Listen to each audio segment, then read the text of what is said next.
Have you ever noticed someone's attitude toward you change overnight? Without any clear reason? One day they're warm, friendly, and kind, and the next it's as if a switch flipped. Their smile feels forced. Their words are shorter. Maybe they stop calling.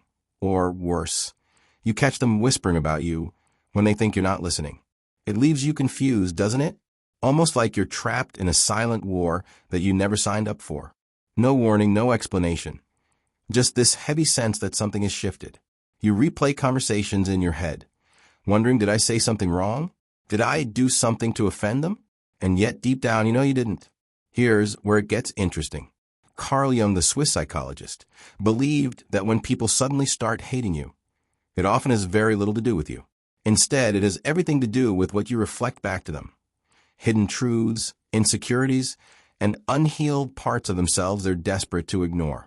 In this video, we'll explore why people suddenly turn cold, distant, or even hostile toward you, and why, according to Jung, this hate is rarely about you at all. By the end, you'll see these silent battles differently, not as personal attacks, but as signs of what's really going on beneath the surface of other people's minds. So stick with me until the very end, because the insights we're about to uncover might just change the way you see every cold shoulder, every betrayal, and every sudden shift in someone's attitude. And if you've ever been blindsided by hate you didn't understand, hit that subscribe button, because you deserve clarity, strength, and peace. When someone suddenly starts hating you, it doesn't just bounce off like water on glass. No, it cuts. It stings. It leaves a mark. And the reason it hurts so much is simple. As human beings, we are wired to seek connection. Our survival has always depended on belonging to a group. Thousands of years ago, rejection meant danger. Being cast out could mean life or death. And even today, our brains still respond to rejection as if it were a threat to our very survival. That's why it feels so personal. The cold look, the sudden silence, the unexplained distance. It's not just their behavior, it's your nervous system screaming, something's wrong. You're not safe. Carl Jung would say that hatred, especially when it comes out of nowhere, reveals something deeper, exposes the shadow side of relationships. The shadow is that hidden, unspoken part of the psyche where people bury everything they don't want to face. Jealousy, insecurity, fear, weakness. And when those shadows get too heavy, people don't deal with them, they project them. They put them on you. So when you suddenly feel the weight of someone's hatred, remember, it may not be about who you are, but about what you trigger in them. And in just a moment, we'll uncover exactly how your growth, your confidence, or even your peace can stir up storms in others. Stay with me. You don't want to miss this. And if this already resonates, go ahead and subscribe, because we're only scratching the surface.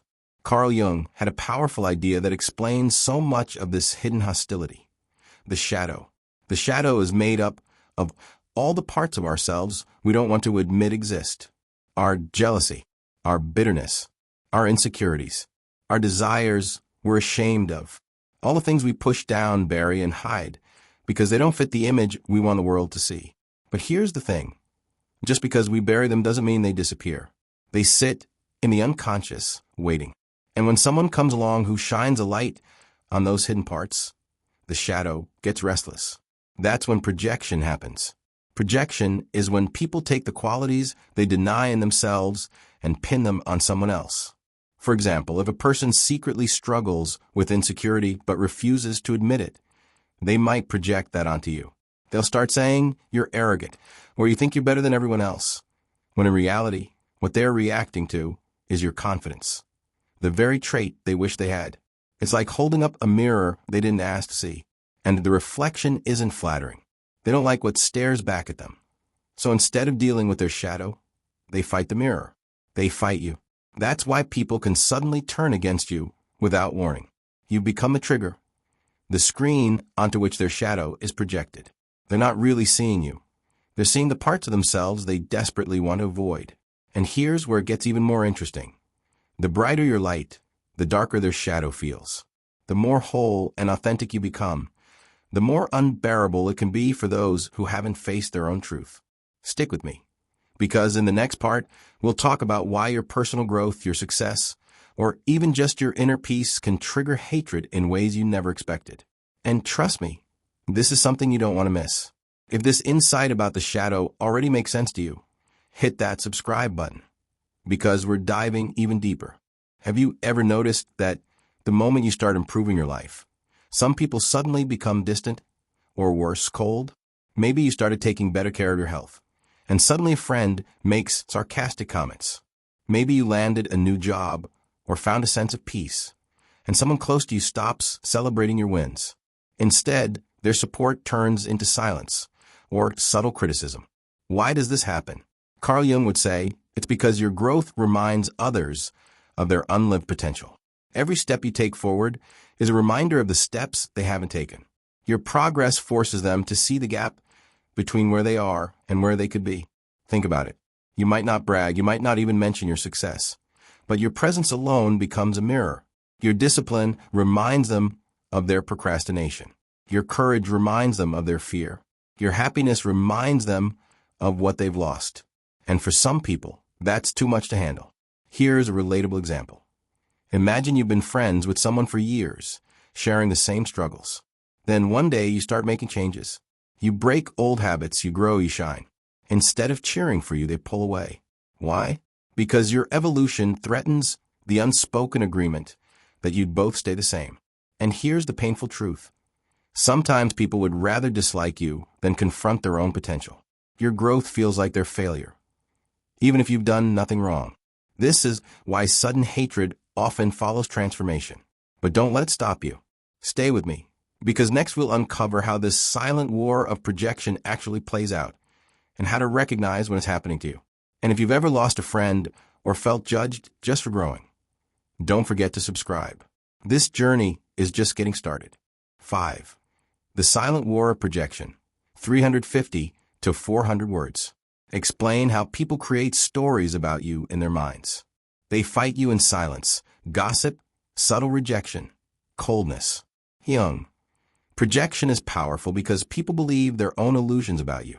This is the war you never see coming. 6. The role of envy and inferiority. 300 to 350 words. Jung taught that envy often hides under criticism or dislike. Why people hate you for being different, free, or simply yourself. Example. When your independence reminds someone of their dependence. 7. Why people need a villain. 250 to 300 words. Discuss Jung's insight. The psyche often creates an enemy to blame for inner conflict. People may unconsciously cast you as the villain in their personal story. You become the mirror for their struggle. Envy. It's one of the oldest, most poisonous emotions in human history. And Carl Jung understood that envy doesn't always come wearing a green mask. More often it hides underneath criticism, dislike, or even fake kindness. Think about it. Someone sees you living freely, and suddenly, they start mocking your choices. Or you achieve something, and instead of congratulations, you get silence or worse, a backhanded compliment. Wow, it must be nice to have that kind of time, they'll say. What they're really saying is, I wish I had what you have. Envy often sparks when your independence reminds someone of their dependence. If you're financially free while they feel trapped, your life becomes a painful mirror. If you found inner peace while they're stuck in chaos, your calm becomes unbearable to watch. It's not that you're doing anything wrong. It's that your existence highlights what they lack. Jung would say that envy is a shadow in disguise. It's the part of someone that knows they've neglected their own growth, but can't face it directly. So instead of working on themselves, they lash out at you. They disguise their envy as dislike. This is why some people hate you not because of what you do, but because of who you are. Simply being yourself, free, authentic, alive, is enough to trigger their deepest insecurities. Stay with me, because in just a moment, we'll uncover another fascinating reason people suddenly turn against you. Their need to make you the villain in their story. And if this is striking a chord, don't forget to subscribe, because once you understand this, you'll never see people's hate the same way again. Here's a truth Jung uncovered. Sometimes the human psyche needs an enemy. When people can't deal with their own inner conflict, the guilt, the shame, the failures, they often look for someone outside themselves to blame. And guess what? That someone could be you, without even realizing it. People cast you as the villain in their personal story. Maybe your success makes them feel small, so suddenly you become selfish. Maybe your honesty makes them uncomfortable. So now you're cruel. They project their struggle onto you because it's easier than facing it in themselves. It's not logical. It's not fair. But it's deeply human. Creating a villain gives them a way to explain their pain without taking responsibility. Instead of saying, "I'm unhappy because I haven't faced my fears," they say, "I'm unhappy because of you." And here's the twist. The stronger you stand in your truth, the more tempting it becomes for them to paint you as the problem. Because villains make great distractions from inner battles. So if you've ever wondered, why did I suddenly become the bad guy in their story? The answer is projection. You become the mirror they can't bear to look into. But don't worry, because in the next part, we'll explore how to recognize the subtle signs of this silent war before it consumes you. And if you want to understand people on a deeper level and protect your peace, make sure you subscribe right now. Sometimes the hardest battles aren't fought with fists or words, but with silent small gestures and subtle shifts you can barely name. When people project their shadow onto you, they rarely announce it out loud. Instead, the signs are hidden in everyday interactions. It starts with body language. A friend who once leaned in during conversations now leans back. A coworker who used to greet you warmly now avoids your eyes. These little signals whisper that something has changed, even if no one admits it. Then comes the avoidance. Suddenly, invitations stop coming. Calls go unanswered. You're left out of plans you used to be part of. And when you do show up, you feel the tension in the air, like a storm that no one wants to talk about. Gossip is another weapon in this silent war. Instead of addressing you directly, they talk behind your back, painting a version of you that fits their projection. To your face, they may even offer fake compliments, thinly veiled in sarcasm, designed to sting without seeming cruel. Carl Jung once said, "What you resist not only persists but grows stronger." That's exactly what's happening here. The more someone resists their own shadow, the more it swells. And the stronger that inner conflict becomes, the more it spills out onto you. So if you've been sensing these signs, the sideways looks, the subtle cuts, the sudden distance, you're not imagining things. These are defense mechanisms, shields people use when they can't face their own truth. Stay with me because in the next section, we'll talk about why silence, more than harsh words, can feel like the deepest wound. And if this is striking a chord with you, make sure you hit that subscribe button, because we're just getting to the part that explains why it hurts so much. Here's something most people underestimate. Silence can cut deeper than any insult.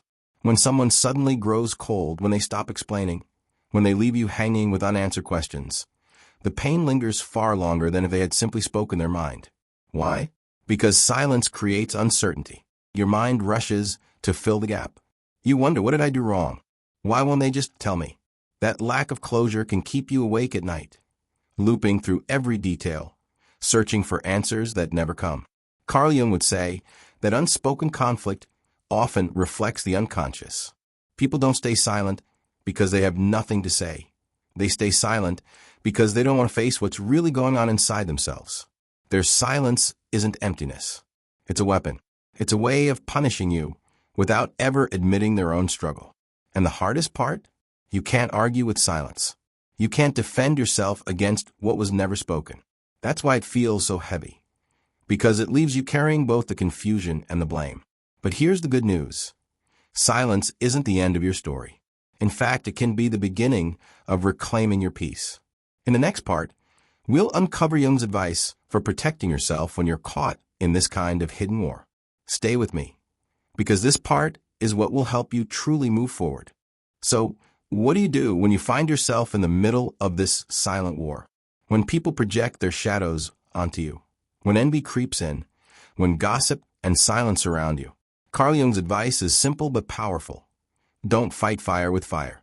The moment you lash out, you feed the very shadow that's causing the problem. You validate their illusion, their story about you, and that only makes the hatred stronger. Instead, the first step is awareness. Remind yourself, this is not about me. This is about them. Their reaction is a reflection of their inner conflict, not your worth.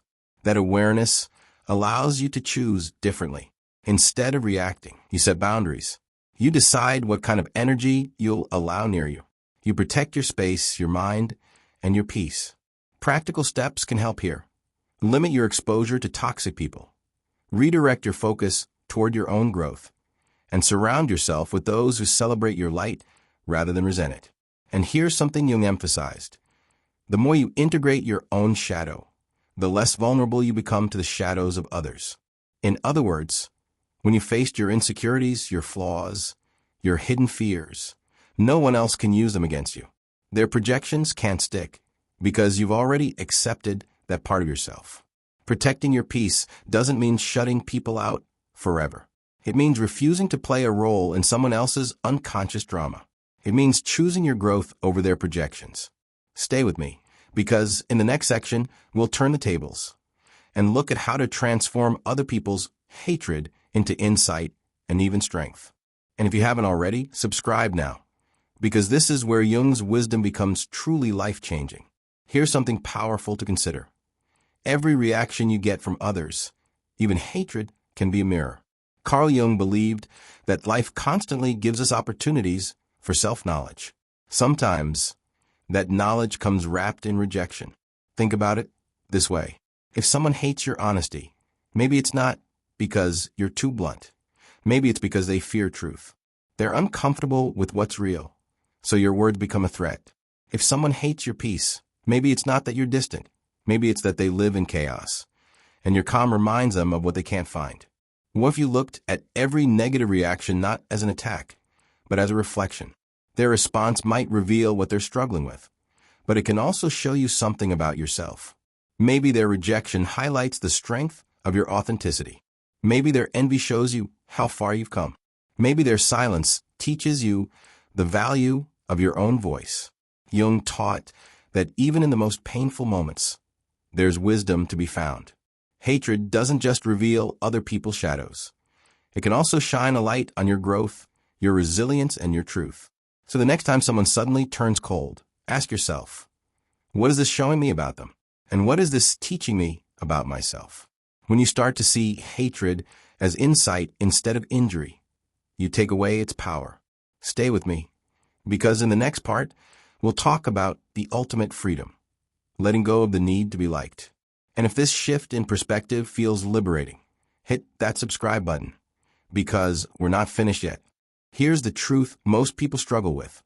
Not everyone's going to like you. No matter how kind, honest, or genuine you are, some people will reject you. And that's okay. Carl Jung believed the goal of life isn't perfection, and it isn't approval. It's wholeness. Wholeness means embracing all parts of yourself, even the messy ones, and being at peace with who you are. When you chase approval, you hand over your power. But when you accept yourself fully, you free yourself from the need to be liked. Letting go doesn't mean you stop caring about people. It means you stop letting their opinion define your worth. Hatred doesn't define you. Their projections don't define you. Your true strength lies in standing firmly in your own skin, whether others applaud you or not. And here's the beautiful paradox. The moment you stop trying to be liked, you actually become more magnetic, because people can sense authenticity. They can feel when you're no longer performing for approval, but living from a place of peace. So release the weight of needing to be understood by everyone. You don't need everyone's acceptance. You need your own. In just a moment, we'll tie everything together, all of Jung's wisdom, all of these insights, into one powerful closing thought you'll never forget. Stay with me until the end, because this final message is the key to walking away from hatred with strength. So let's bring it all together. Why do people suddenly start hating you? Carl Jung's work shows us it's rarely about you. More often, it's about projection. People seeing in you the parts of themselves they can't face. It's about envy, your growth reminding them of their unlived potential. It's about their need for a villain, someone to blame so they don't have to confront their own pain. The silent war you never see coming isn't really your war at all. It belongs to them, to their shadows, to their unresolved battles. And the greatest mistake you could make is to carry their burden as if it were your own. Remember this. The more you grow, the more you'll trigger others. But that's not a sign to shrink. That's proof you're evolving. Light always exposes what hides in the dark. Your presence may unsettle some, but it will inspire many more. So the next time someone's attitude shifts, the next time you face sudden rejection, take a deep breath. Remind yourself, this is not about me. This is about them. Protect your peace. Integrate your own shadow. And keep moving forward. Because at the end of the day, the hate you face is rarely about who you are. It's about the light you carry that others are not ready to see. And if this video resonated with you, subscribe to the channel. There's so much more wisdom to share, and you deserve to keep uncovering these truths. And remember, stay true, stay whole, and never dim your light for the comfort of someone else's shadow.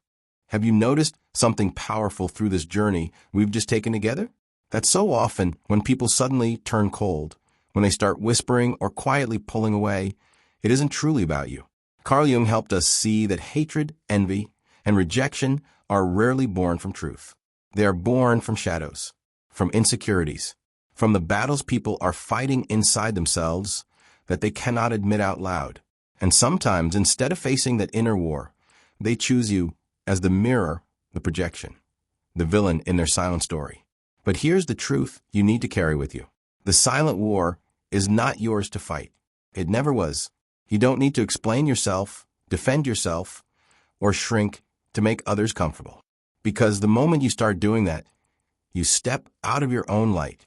And the very things that made you radiant, your growth, your peace, your independence, your courage, begin to dim. The more you grow, the more you will trigger others. And instead of seeing that as a curse, I want you to recognize it as proof that you are evolving. It means you're living boldly enough that your light can no longer be ignored. Some will be inspired by it. Some will be challenged by it. And yes, some will resent it. But none of that defines your worth. So let me leave you with this line. Carry it like armor the next time you feel hatred directed your way. The hate you face is rarely about who you are. It's about the light you carry that others are not ready to see. If this message resonated with you, don't forget to subscribe, because this space is for people like you, seekers of wisdom, strength, and self-understanding. And keep watching, because together, we'll uncover more truths Jung left behind. Truths that can change the way you see yourself in the world.